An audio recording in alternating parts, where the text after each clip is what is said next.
Kafa çekmeyin. Masa açması yok.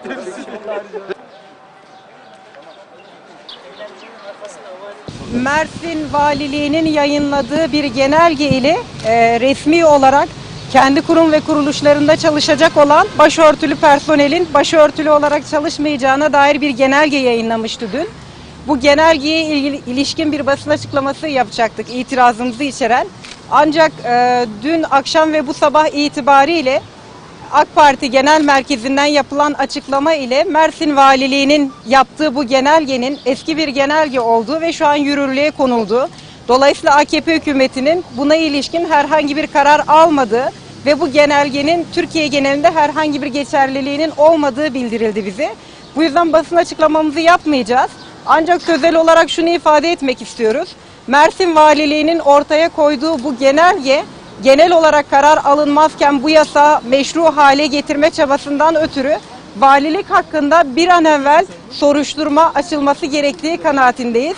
Bunun da ötesinde şu anda hala keyfi olarak uygulanan birçok yerde başörtüsü yasağı söz konusu. Birçok öğrenci üniversitede başörtülü olarak eğitimlerini istedikleri düzeyde alamıyorlar. Birçok kamu çalışanı başörtülü olarak çalıştığı yerlerde bile müdürleri tarafından ya da farklı otoriteler tarafından başörtülü çalıştıkları için sıkıntılara maruz kalmaktadırlar. Bu yüzden bu vesileyle başörtüsü yasağının tamamen kalkmasına yönelik AK Parti hükümetinin ciddi girişimlerde bulunması gerekiyor. Hele de böyle bir süreçte.